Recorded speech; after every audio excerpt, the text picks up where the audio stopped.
Check, check.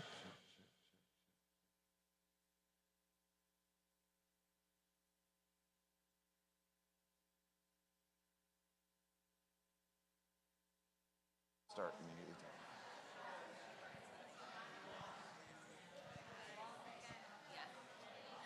Thank you. Are we ready? Yeah, you're next. You're up next. Oh, you're here. Hello. We're going to go ahead and get everybody in and get started. We do have a quorum, so I'm going to pass it on over to Pian. Are you already mic'd? I think that. No. I don't think you're on mic. Test. You look There I mic'd. am. Thank you, David. The Lord be with you. Gracious God, thank you for this crowd and for the opportunity to gather and do the business of the church. We pray that in the next 45 minutes or so, this time together would leave us more hopeful, joyful, thankful people. I thank you for the gifts and talents and hearts inside of this space, and that you can gather us together to dream the dreams of the church and to take care of the business of the church. All these things through you, Jesus, we pray. Amen. All right, so our first thing on the agenda is to approve the minutes from last meeting. They were in the packet. And so if there's any discussion, or else I would entertain a motion to approve those minutes. All right, Brenda moves. Any second? All right. And so all in favor? Opposed? Abstain? All right, so that passes. Then next, I'd love to invite up anyone from the nominating committee that wants to, or I can read names. Stand up if you want to come up here. All right, I'm going to stay. The nominating committee worked really hard, and they have found 3 more people to replace them for this upcoming year, and that would be Vicki Medrick, Jane Mulick, and Pat Wenzel. And so I would invite any discussion or a motion to approve that. Tom, any second? Okay, perfect. And we will, yay, or all, what is it? All in favor. That one. All in favor? Aye. Opposed? Abstention? It's just one husband. You guys don't worry about it. All right. And then next, they also found and nominated a couple to represent Rejoice at the 2026 Synod Mission Assembly, and that would be Malin and Roy Mendoza. And so do we have I would entertain a motion to approve that. All right, we got, and a second. All right, so all in favor? Aye. Opposed? And abstain? All right, so thank you so much, nominating committee. If you were on the nominating committee for this year, would you stand up so we can appreciate you?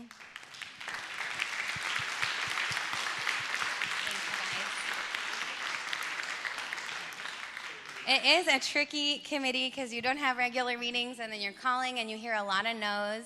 And so we really appreciate you guys. And up next is the big show. So we've got our budget presentation. And I'm going to hand it over to Megan. All right. Okay. So I know hopefully you all have at least looked at it. If not, look it over. I understand just right off the bat that it's kind of scary to look at, right? And it's a 29% change from what we budgeted for this year. But I want to just give a little background as to why. And hopefully that answers some questions. And if not, then I'm happy to try and answer them. So we, working with the call committee, we really don't know when we're going to call a new pastor. But the call committee felt that there is a possibility we could call somebody by May or maybe June timeframe. So when we set this, we set it so that we are planning for 4 months of an interim and potentially then another 8 months of a full-time pastor, okay? That may or may not happen, and we recognize that, but at the same time, when we worked on this as council, we also felt like it was much more appropriate to plan for that and be working towards that than to not, right? And then have a call and then say, okay, guys, we got to make a really big lift really fast. And I think the other thing that's really important to keep in mind is that if you put yourself on the other side of the shoe, right, where you're that pastor potentially going to be called, I think if we as a congregation are working towards this, even if we don't make a 29% lift right off the bat in January, if we are working towards it, it's going to look like we can do that, right? Versus us doing it at the last minute when they're ready to come. And I think if you put yourself in the shoes of someone looking for any kind of a job, making sure that that is there is really important, because especially, I don't really know for sure, the jobs I've worked in have always been companies that have been around forever, but I would think, and we have, right? But I think to make a big lift like that is a really big ask in a short period of time versus planning for it. And so that is why, and also really truly in an effort to be transparent, we want to show also what does it look like for us to have a full-time pastor back. So also I want to share, when we estimate costs based on our ministry site profile, we are looking for somebody who's kind of a mid-level in terms of experience. That was kind of the general place that our future directions team landed. And so what does that mean? That means that the salary estimate that I have here for you is based on someone with 12 years of experience, okay? Again, if we take somebody, when we find a pastor who's got 2 or 3 years, that's going to be significantly different. If we take somebody who has 20 years, it's going to be significantly different, right? So this is really us trying to find that mid-level, someone with experience, which is what our congregation asked for, and trying to be able to plan for that. And just to give a little bit of frame of reference, because I think it's 692,000, that's a really big number, right? For frame of reference, in 2023, which is the last full year that we had Pastor Ernie, that year our giving for the year was 672,000, right? Is that what we're giving right now? No, right? But at the same time, the last time we had a full-time pastor wasn't that different, $20,000 difference, right, than what we're looking for to be able to support another one. So hopefully that gives a little bit of perspective as to why you see it the way it is. And then if anyone has questions, I will answer them.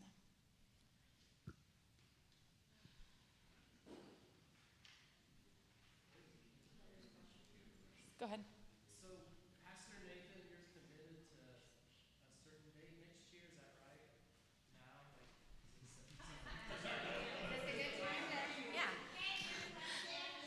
Yeah. Okay, so the question was, is Pastor Nathan committed until a certain time next year? And it's also something that we've been discussing with Pastor Nathan and council as we just continue to do our short-term agreements with him. And in our most recent discussion, short term, because I mean, this originally was 6 months, right? Like, I don't know if you guys know, this is like a personal favor called in by Totsky saying, hey, you want to work part-time for this church for 6 months. It's fine that you weren't actually up for an interim call and you weren't looking for one. You think you'd do it as a favor. And now he loves us, so here we are. But we were talking in this next season of renewing his time with us about family balance and work-life balance. And so as a council, we have come to an agreement going forward, which lets us keep Pastor Nathan for the time that we need him, but it also allows him to have some more time with his family. So we are going forward going to allow him for 2 Sundays off a month to be able to worship with his family. He still has a high school daughter, and his wife is a full-time pastor, and so giving him some time back to worship with his family as a family will allow us to continue to keep him through context, if I could add a little bit more. Yes, please do. So the other thing that's happening at the same time in January is Aaron Kolwick is starting his internship with us. The language we're using in the church now is vicarage. So I'm going to actually invite you to start thinking of him as Vicar Aaron. Everybody say that. Vicar Aaron. I know it feels a little bit weird. The truth is, Aaron already functions very much like an associate pastor or assistant pastor would. He just does. And he has for a long time. That's how Ernie he's our utility infielder. And he just kind of does a little bit of it all. So my commitment to the church is Aaron's internship, his vicarage, goes from January of 26 through May of 27. It's about a year and a half vicarage. They changed this when I went through internships were typically a year. Now I did 2 years. I did an internship and then a residency as a part of a different kind of program. But that's what Aaron's doing with us through Wartburg Theological Seminary. So my commitment is to be here with you through May of 27 or the call of your pastor, whichever comes first. Well, what happens after May of 27 if you haven't called a pastor? We'll deal with that bridge when we come to it. This was supposed to be 6 months to begin with, and Ash Wednesday will be 2 years. Ash Wednesday is 2 years. So 6 months is really stretched out. So my request to council is this. The thing that I am missing, I do love you guys, and it's a privilege to be your interim pastor. We love you too. Thank you, Paul. Thank you.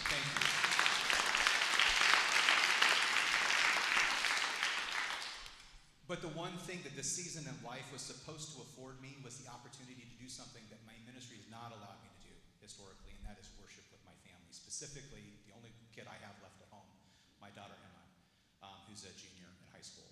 So we've got her for another 18 months. And she says it's not important that I be there, but I got to worship with them on Reformation, and she wouldn't sit with me. But she came up during communion with tears in her eyes, and she wanted to do communion with me. So I'm still important, and regardless of what she says, and this gives me an opportunity to be with her to some extent, and while at the same time, so here, to be clear, I'm not going to be present 2 weekends a month. We just tried that, whether you know it or not, and our numbers went up. I'm not sure what to say about that. But anyway, with Aaron stepping into a different role, he and I and Jocelyn will have more coordination to do through the week. It's just on Sunday mornings that I'm not going to be present. I'm not reducing the amount of time. Because the truth is, even though I'm not showing up, I return phone calls, mostly return texts, return emails, troubleshoot, staff meetings when we can arrange everybody's schedule, and then checking in with people. So all that stuff is going to be here. So I will still be here being a supportive presence with Aaron, with your leadership. I'm just getting 2 weekends back. That's it. All right? Okay. And we were going to talk about this in the new business, and actually, I was supposed to get a letter out to you after our last council meeting, and I didn't. same. So, anyway. Thanks, guys. And just as we're talking about budgets, and I think you hit on it, but to be clear, hours aren't going to change. It's time in which those hours are going to be spent, and so our agreement on salary will remain the same. So, other questions, comments on budget? Yes, Malin.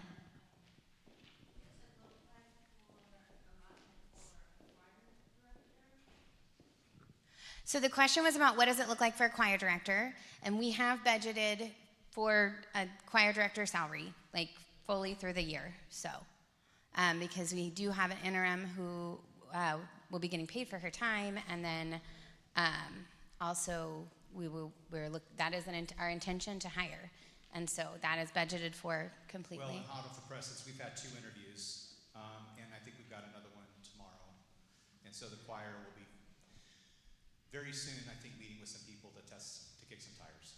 So we're getting it. Yes. Just out of curiosity, since we are stretching our budget, if we were unable to meet the income requirements to meet it, where would you see cutbacks occur first? Do you want me to take that, or do you guys want to take it? Because I can tell you what this looks like as lead pastor. I think honestly, the first place we would look at some of the bigger ticket items that we have, right? So we wouldn't be able to look at a new pastor if we're trying to bring in a new pastor, we're not meeting budget. But the next kind of biggest items that we have that we could look at would potentially be like Aaron's role or Katrina's role or some things like that. And to be honest, like we don't want to do that, right? So Devastating to our ministry. it would be awful. So the only place you're looking at is in salary type roles, not contributions to the ELCA or some other area like that. We don't give enough to make that a significant dent. Yeah, our only significant dent that we would make, I mean, there's not really anything that we could cut that would make a large. I'm not sure I would recall that the same way. Okay, hold on. So, just to provide a little bit of additional background, in our council meetings, we have had extensive discussions about different ways to handle that. I think the most obvious way, of course, is talking about the personnel, but really, when it comes to while we're looking for the incoming pastor, we are considering what the implications are if the pastoral candidate is, for instance, someone that is of lesser experience level, right? In which case the synod does have guidelines that show that the salary ranges are flexible, and with that flexibility would provide us with a mechanism for continuing to seek out a person, even if it turns out that we have to consider whether our, I forget what they call it, that material, what was it called? Ministry Yes, psych yeah, profile. The psych profile. If there would need to be, for instance, an adjustment to the psych profile, or if the synod sends us candidates who are not necessarily 100% matched to our psych profile, that can also be relevant to how the balance works out with regards to whatever income we do start to see. The other things that we had discussed are things like what are the possibilities for adjustments to the mortgage, right? It doesn't have to be personnel related. There are other mechanisms.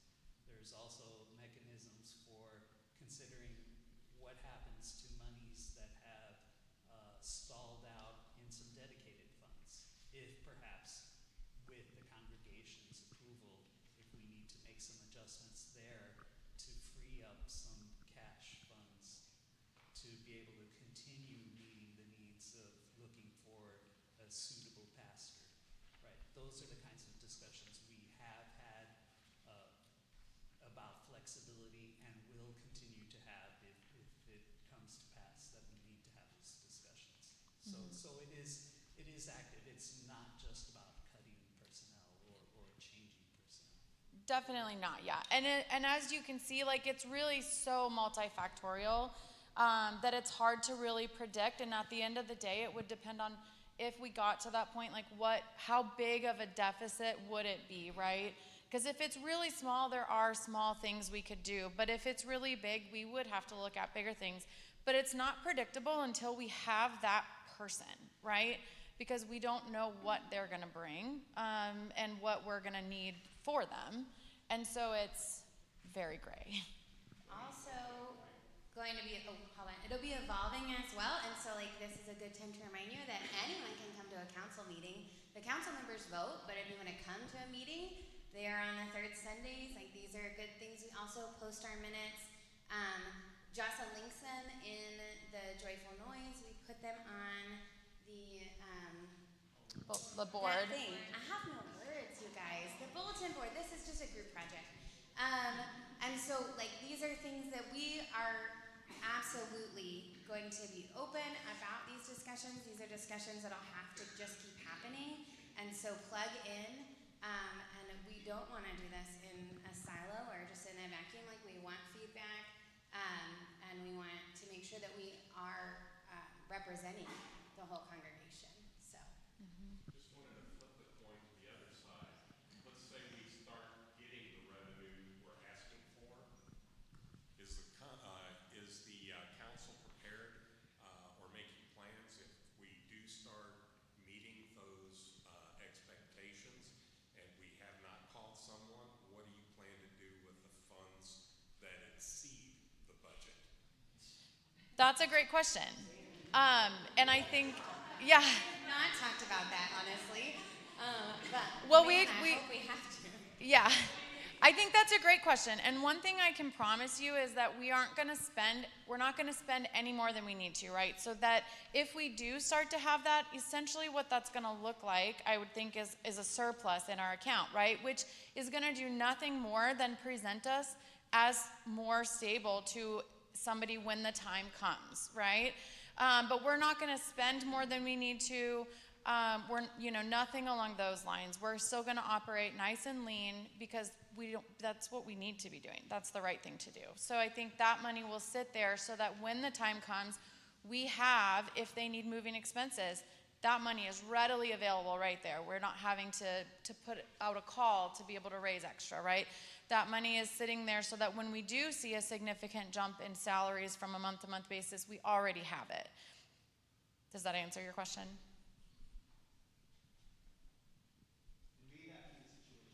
Yes, absolutely.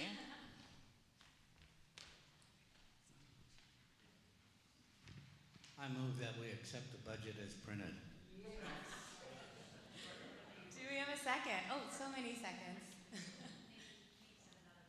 Oh, okay. So, let's see, Aaron's role will change in January as the vicar. Does that also increase his salary, being a vicar versus where he's at right now as a youth minister? So a lot of individuals who come into their internship or their vicarage, they're coming in and that's going to be a new role for them. Whereas Aaron's already actually on staff in our church. And so part of his role up until recently-ish, has been very diverse, right? He was doing so many things for the church operationally. He was doing a lot from the AV booth standpoint. He's doing our children, youth, and family. And I'm sure that list just goes on forever, to be honest. Some of the things that have been happening in order to prepare for this internship is that some of those things have been handed off, right? Like we have David now. And we have a lot of people jumping in and helping with children, youth, and family. And so his role is changing some of what it entailed. And so with that, he's receiving a small raise, which would have been given regardless, I believe. But it's not going to have a significant impact because he's a vicar. Honestly, he's already has done so much and made such an impact. I think honestly, if from a pure vicar standpoint, it might actually be higher than what you would expect, but it's because he also has had these other roles for us. Isn't his salary above what a first-year vicar would normally make? Yes. Average, yes. Mm-hmm. So the question was, is his current salary and what we're proposing above what a first-year vicar would be on average? And that would be a guess. We're not lowering his salary to hit average. Yeah. Vicars are not paid well. Mm-hmm. I mean, my stipend 25 years ago, 23 years ago was $1,000 a month.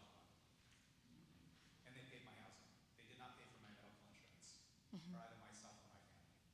In a congregation that could quite honestly afford it, 900 average weekly worship attendance and a $2.5 million year budget. So the reality is we're not going to give him a pay cut. And he maintains his benefits. He's actually stepping into more responsibility amongst us, not less. So, but he's also not getting a pay raise. And I will say, we don't pay any of our staff enough. So I'll just put that out there while we're talking about all this stuff and the pressure. Just so you know, given who they are, like at Preston Meadow, I've told council this, it takes 2 people 70 hours a week, but Jocelyn does it 30. I'm serious about this.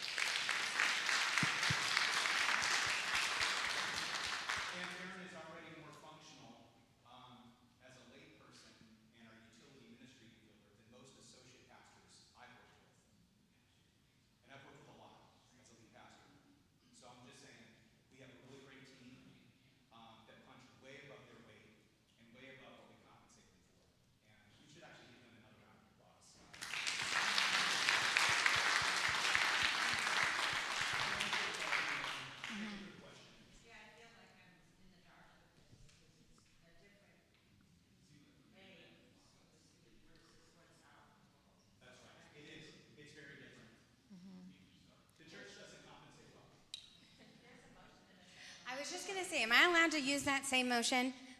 Okay, and the second.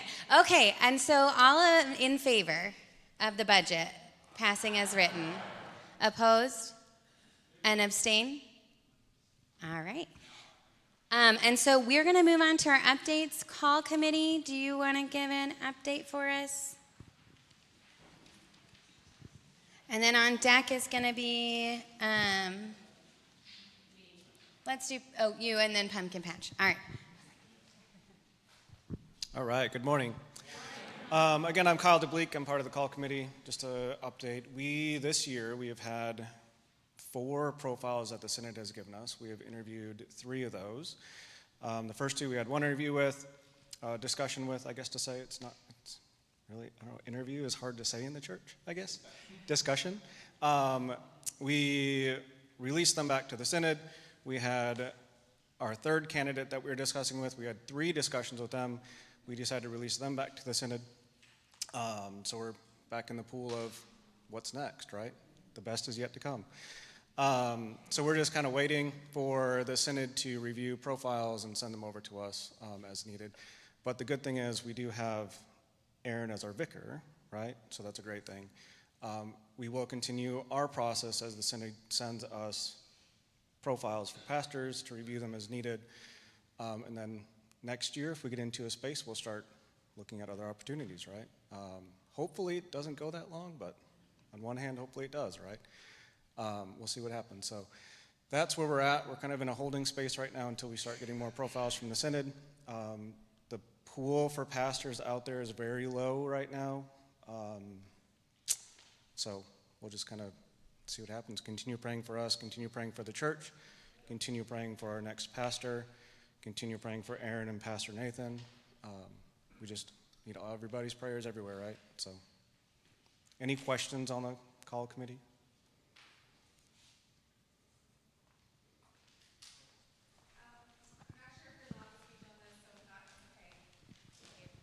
I was just curious, what are the main areas that the candidates that we're looking for that the candidates are not meeting? If you could speak on that or not, I don't know.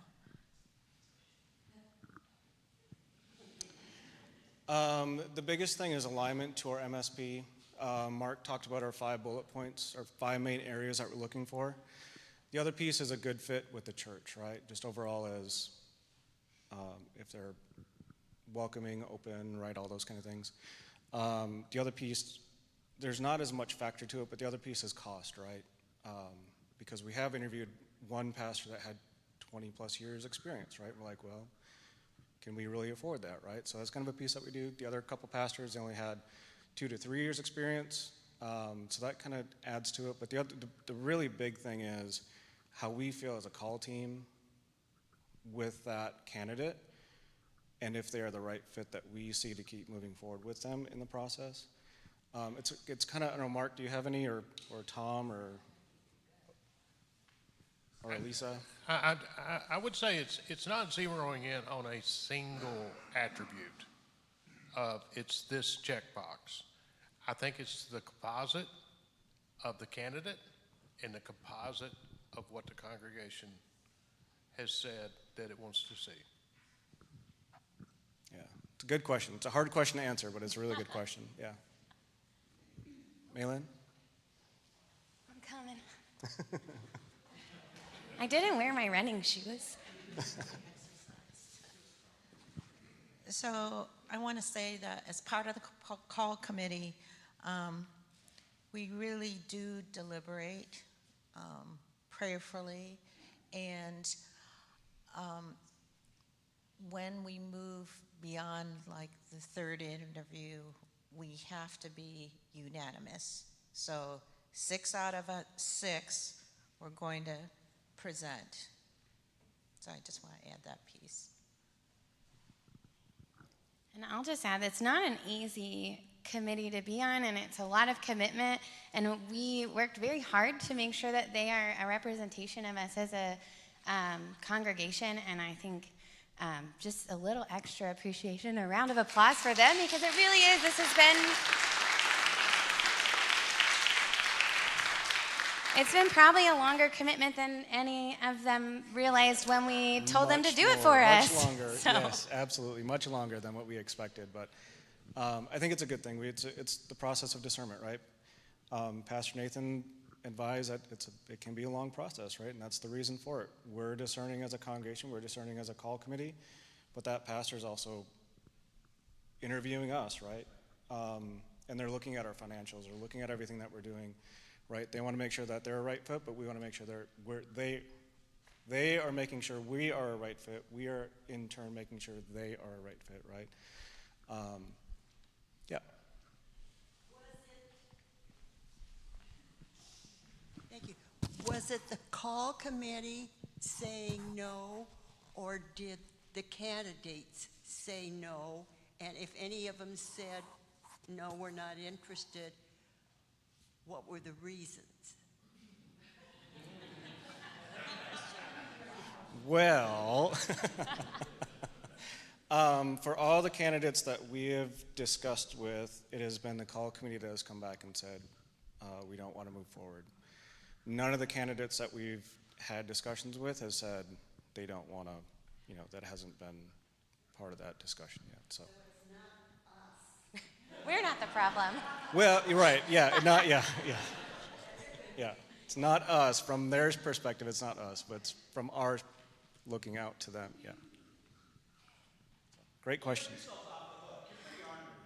It can be, yes. All right, any last questions? Just want to make sure. I know we're kind of in a box at times. We're trying to be as transparent as we can. We're kind of in a box and we can't really say a whole lot, but it is a process and it's definitely taken longer than we expected, but I think, the Holy Spirit's definitely guiding us in the right direction, right? And when we get to that point, we will all be excited and be happy, so. And can I just say in support of him, I see congregations all the time get anxious and make bad decisions. Yeah. And am I not on? No. I see a lot of congregations all the time make bad decisions because they get anxious. And that does more to blow up congregations than anything else. So the fit is really, it's pretty important. And although I know some candidates are really desperate, for me, a litmus test in my discernment was it a unanimous vote from the call team? Was it a unanimous vote from the council? Didn't expect a unanimous vote from the congregation, although I got one of those. Privileged to get one of those. But also I wanted high 90s because the folks that vote no are headwind. So it's part of the discernment, right? What's the congregation doing with all that type of stuff? So I think we put together a really great call team that is representative of the congregation. And so when they're all aligned and they're all saying yes, it will be a good sign to all of us, for what it's worth. All right. Thank you so much.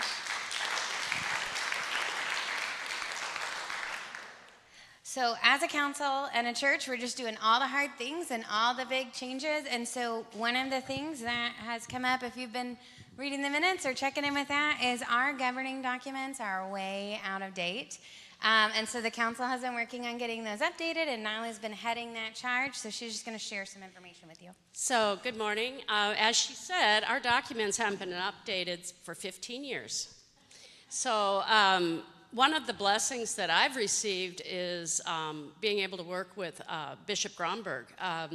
So I found that I was really struggling, and he told me, don't beat myself up over all of this, because we do want to, again, have the right documents in place. And what we're going to do is hopefully have a separate meeting in December for all of you to see what the changes are going to be. And there are some significant changes that we are proposing.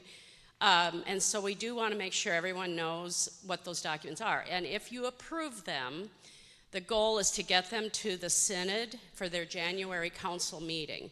He told me that all we have to do is get the approval from the congregation and then send them to them. And then they'll maybe send back with some minor revisions. And if that's the case, then as a council, we'll decide to implement all of those. And if there's anything, we will let you know if it's anything major, but we won't move forward without the congregation's approval to both the Constitution and the bylaws.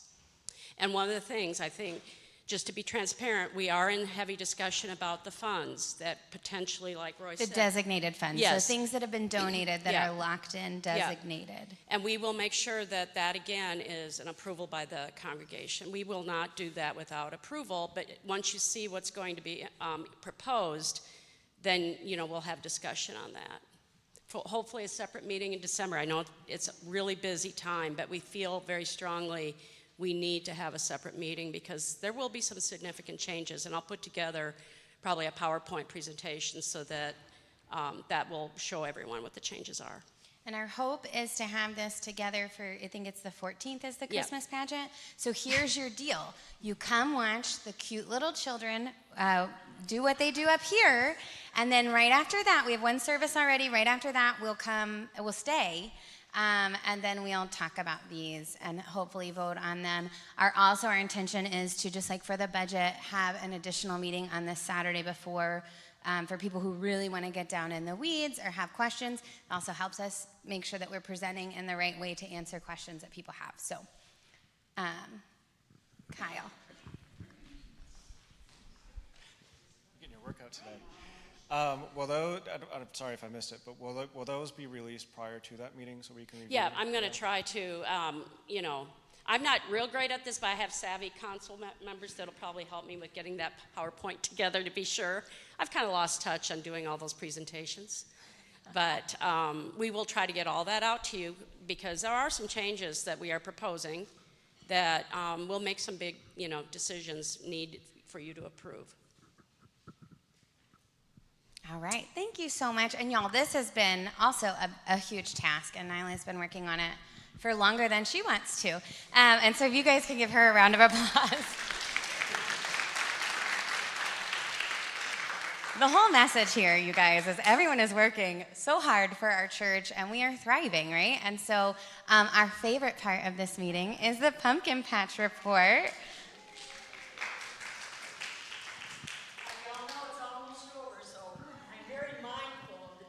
Oh, if the choir leaves, don't take it personally.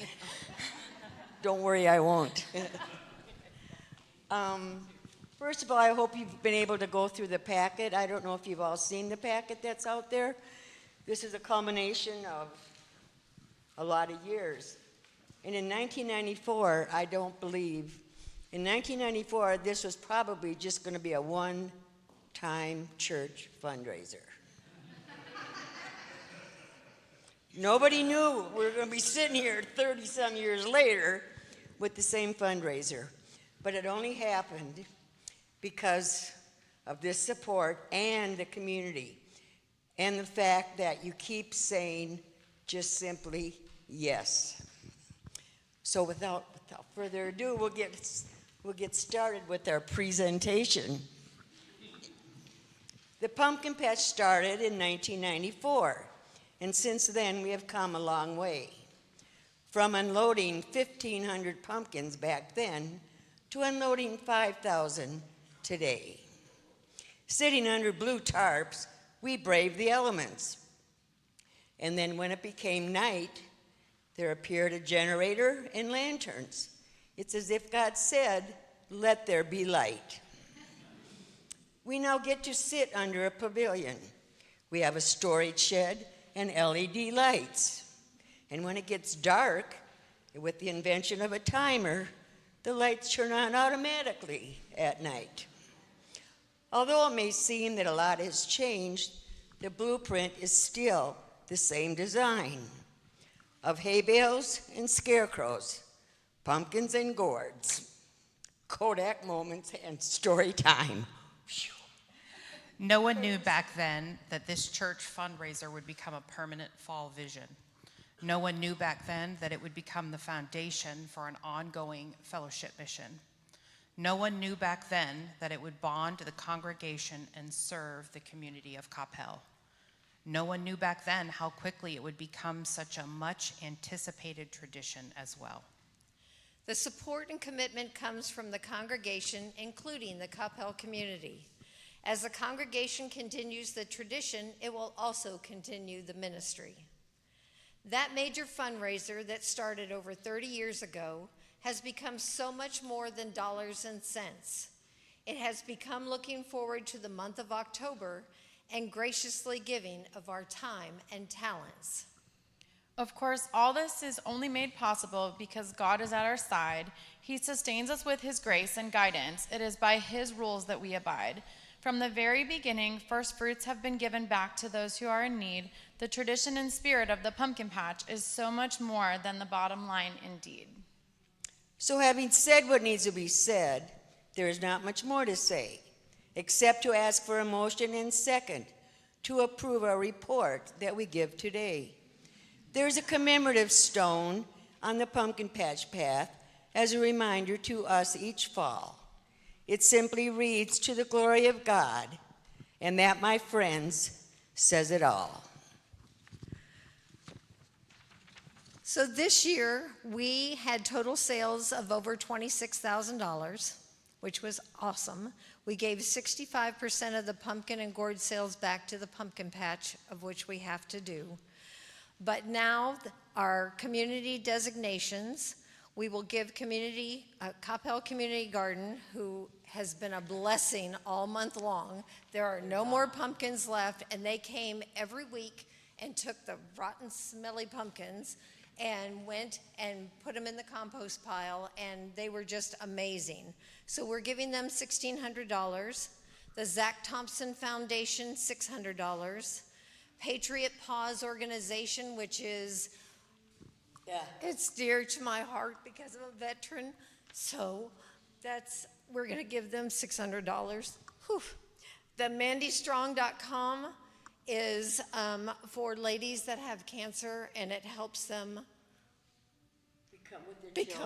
be with their children, and that was $600. So the community donations are gonna be $3,400. Now the balance to Rejoice is $7,000 we're giving back to the church. Starfish will get $1,700. Homeless Ministry will get $1,700. VBS will get $1,000. Our beautiful quilters will get $1,000. The Youth for Special Events and Missions will get $1,000. And the Holy Smokers will get $600. So we'd like to request a motion and a second to pass this. Thank you. All right, so everyone in favor? We had a motion and a second. So everyone in favor? Aye. Opposed? Abstain? Woohoo!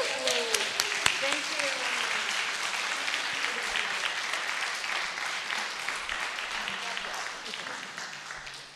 All right, thank you guys so much. Do we have any new business? Our new business, we jumped ahead. So if anyone else has new business. All right,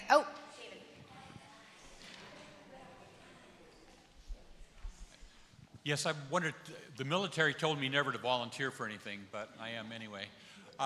We've been working because of Vicky's request during Betty's memorial service and other things to work on hearing assisting for people in the congregation who may not be able to hear everything as well. So I'm going to be working on surveying, who needs what and what other churches are doing and trying to get this together.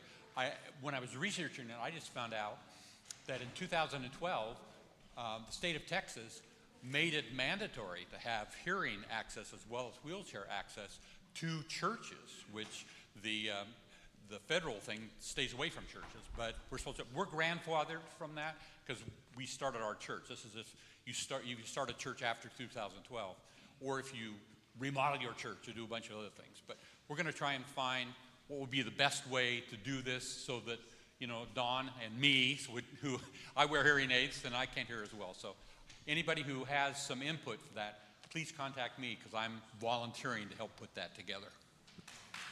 Thank you.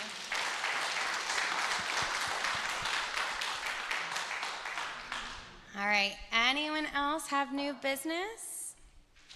Okay, I would entertain a motion to adjourn. Anybody into that? Kyle? Second? Okay, awesome. So all in favor? Aye. Opposed? All right, abstain. And then Pastor, if you'll end us in prayer real quick. The Lord be with you. And gracious God, thank you for a fantastic meeting with so many things to celebrate. for all of the stuff that works right around here. I thank you, and I want to just lift before you in particular the call team and their discernment process, that we continue to lift them up both in our prayers, and that, Lord, that you'd make clear the leader that you are calling to this congregation, and that you'd help us be able to support that picture and take care of it in all fullness, so we can meet you on the mission field of Coppell and do the things that you're calling us to do. But may we not wait.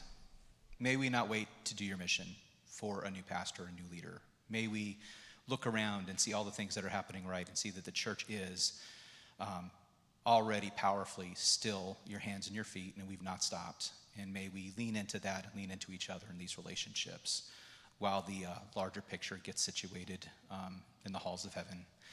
For everything else, Lord, that's needful today, be ahead of us in those things too. We love you, Jesus, and we thank you for loving us too. Amen.